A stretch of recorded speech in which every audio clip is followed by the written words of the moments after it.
Welcome to Emotional Dinosaur, the mental health podcast where we discuss how to grow up or grow extinct when it comes to viewing and treating mental health in the 21st century.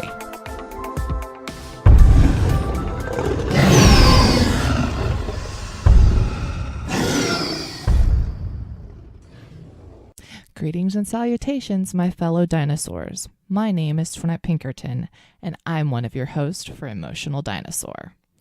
Today I'm going to discuss what is Emotional Dinosaur and where we will be heading on this podcast journey. To begin, I want to give you a little background on who I am and why I would want to even do this. For more than 20 years, I've worked within the community mental health field in the United States. When I was starting my education in psychology, I wasn't prepared for the prevalence of mental illness. Although my education taught me about mental illness and its symptoms, the pervasiveness was never reviewed. Throughout my career, I witnessed the immense need for services and systemic issues of provider shortfalls and lack of financial support. I was always so surprised that education was always talked about, and to this day, from my perspective, is, but mental health and its lack of funding and need for services is never reviewed. I have also seen the discrimination and stigma that others hold due to their ignorance of what mental illness really is. My career began in case management, assisting in direct services to individuals diagnosed with severe and persistent mental illness. I worked with many amazing individuals, both the clients and professionals. But to this day, it saddens me to see the misnomer that people with mental illness are not intelligent, because I have witnessed vast intelligence and creativity from individuals I worked with. One person I assisted had completed 3 PhDs and had several patents for a well-known company. Many others created amazing works of art, from copper drawings to paintings and even written word. This made me realize that we all have talent and skill. Ultimately, we each hold something different. Do you think that maybe that's because we're built to work together and build off of one another's strengths? Unfortunately, as a society, we generally tear one another down or focus on one another's weaknesses. Truly, that needs to end. Later in my career, I managed projects from expedited governmental disability applications to integrated healthcare initiatives. Both of these ventures brought me to see further the need of services and compassion. Navigating a governmental disability application in the United States is like attempting to master the Rubik's Cube. Although some individuals can wow us and get the cube matching almost magically, the majority of society reach the frustration level of just ripping off the stickers and solving the puzzle that way. Is that against the rules anyway? Well, with that being said, I have never understood why a system created to help people such as governmental disability would make the navigation of their system so difficult. It truly is a full-time job to complete all the forms, gather all the documents, and have all the information show the true story of disability so that the person can get a win. It is almost an art form. To me, that was always the irony. Someone is applying for disability, yet it would be a full-time job for them to actually get it for themselves. You get it, right? My eyes were further opened when managing our local community mental health center's integrated healthcare initiatives. Say that 3 times fast. I came to realize that all our healthcare concerns really do intertwine with one another, and the importance of looking at them and the person holistically. Some of our behavioral health treatments and medications cause physical concerns, and vice versa. I was privileged during that time to work with our local medical school's integrated healthcare case conferences to assist the training of future patient care providers to look at the whole patient. Honestly, integrated healthcare is the sweet spot. We cannot continue to work in silos any longer. Over my time in the field, I saw far too many individuals begin in treatment at about 95 pounds and basically healthy, And years later, they were 200 pounds with metabolic syndrome, diabetes, and hypertension. 60% of the individuals in the integrated care clinic I manage had diabetes and or hypertension. Don't blame this on them. Granted, all have choices of eating right or wrong, exercising or not. I myself struggle with that. But I can also attest to the significance of medication interaction and the lack of control over what that does to you. Due to my own healthcare treatment, I've gained significant weight over the years.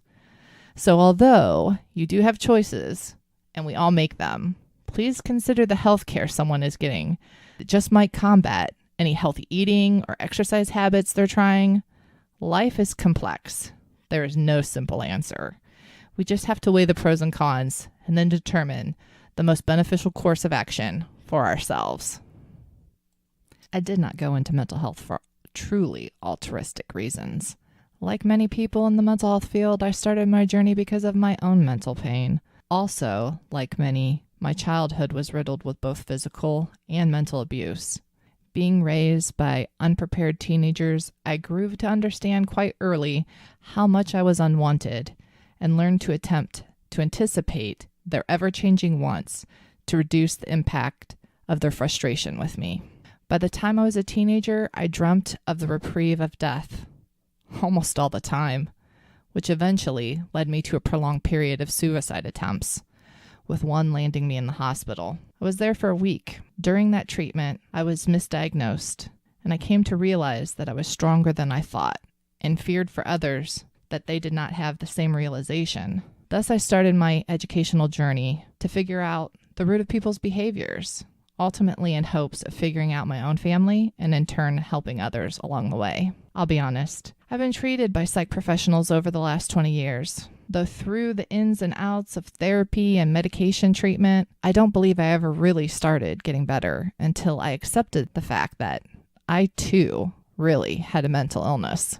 Because although I was an advocate for those with mental illness and talked the talk of acceptance and destigmatization, it is obvious that I was in some ways discriminating against mental illness myself, since I feared talking about my own and therefore did not share it with many of my friends, and much less and much more rarely did I ever share it professionally.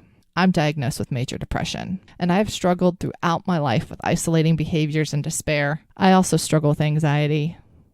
The veins of mental illness run deep in my family for several generations, most struggling with depression, anxiety, and there's even psychosis. Unfortunately, most of my family remains untreated, scoffing at my career choices and telling me that only quote-unquote crazy people seek treatment. Not true, my fellow dinosaurs. Only people who strive to be healthy do. Our bodies produce cortisol in the fight or flight response of stressful situations. Research has suggested that individuals living within an environment that is highly stressful, like that of abusive situations, keeps the body in a perpetual state of fight or flight, and thus does not stop creating the cortisol. Although cortisol is helpful for what it was created, it is damaging to the body when constantly overproduced. My body can tell you stories for sure. Basically, my body has attacked itself from the inside out, resulting in many issues, some quite debilitating at times, with pain. And this is without adding the baggage from depression and anxiety. Oy vey. I am solely relating this to people so that they know they're not alone and that there is hope. I'm not my illness or my treatments.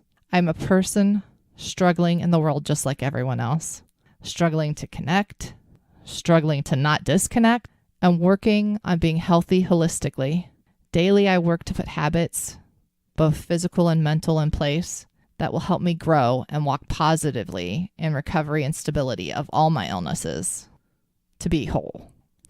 Over this podcast, we will discuss our journeys to improve mental health through personal stories from individuals who struggle with mental illness and those who have loved and support them. I know personally my own depression and anxiety has been extremely difficult on my husband, and I thank him endlessly for the support he's given me over the almost 30 years we've known one another. We're also going to provide education on diagnosis and treatment options from professionals within the field. We'll develop coping skills together and find new ways to detoxify our minds and bodies. And of course, talk about dinosaurs. Yes, really dinosaurs, as my co-host, resident artist, and niece, Lindsay Pinkerton, who struggles with depression, anxiety, and PTSD, loves dinosaurs and knows a crap ton about them. Why dinosaurs? Well, they are cool. Duh. And we equate the antiquated viewpoint of mental illness in the 21st century to something that needs to be extinct. Thus, we need to grow up or grow extinct. Granted, treatment and societal view has come a long way. We no longer burn people at the stake for witchcraft or barbarically utilize crude electroshock therapy as the premier treatment of mental illness. However, we still do not see, with all its genetic and biological basis, that mental illness is like any other disease and needs to be treated accordingly. Instead, we discriminate and stigmatize mental illness, which alienates people further and causes them to refuse or not seek proper treatment. As a global community, we need to start talking about, supporting, and encouraging mental health treatment. This is a health issue for sure. Let's stop allowing ignorance to tear us down and keep us from the growth that will allow us to thrive physically and mentally. Let's lift each other up with a solidarity that inspires evolution and discourages stigma and toxicity. It will be hard, no doubt, but through the perseverance of love and mutual respect, I believe we can do anything. Notice that I said respect and not agreement. We will not always agree, but through respect, we can work towards expanding our own thinking and understanding of one another more. We all have idiosyncrasies, baggage, and pain, but with compassion, we can all make this world a little brighter.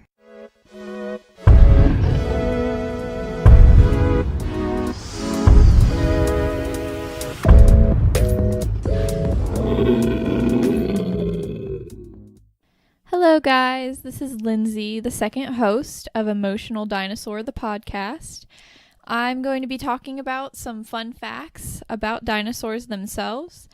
And today's episode, we are going to be talking about our website's avatars. So Twinette, the first host, her avatar actually happens to be a Torvosaurus, which actually means savage lizard.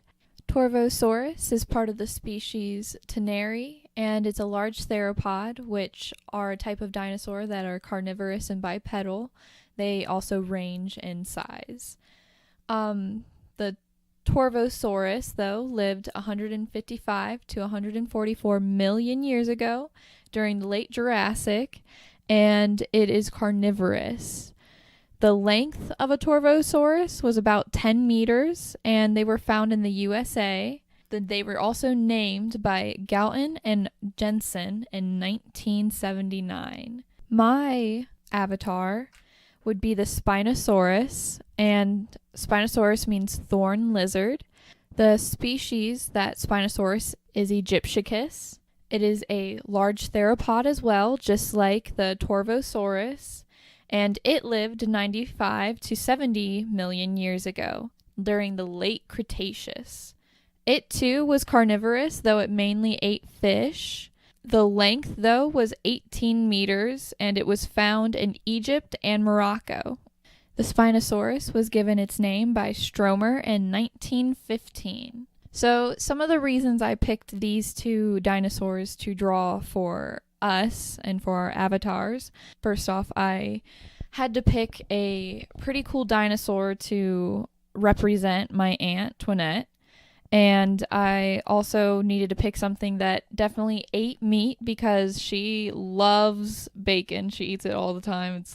It's awesome. And then Spinosaurus for me, just because at least currently I am actually pescatarian. And so it was mainly focused on our diets, but then also just because Torvosaurus, its name means savage lizard. And I think that doing stuff like this, that my aunt had to go and be pretty savage to kind of, show her emotions. Also because they look really cool. So I hope everybody has a marvelous day and see you next time. On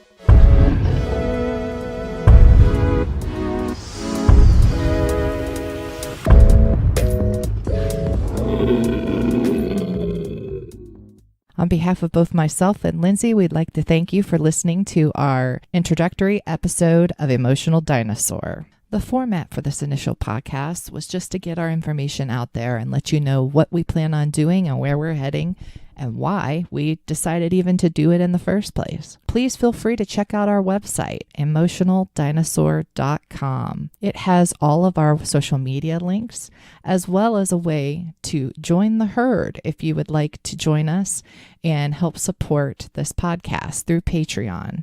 There are perks associated with that, and they are all outlined on our Patreon site.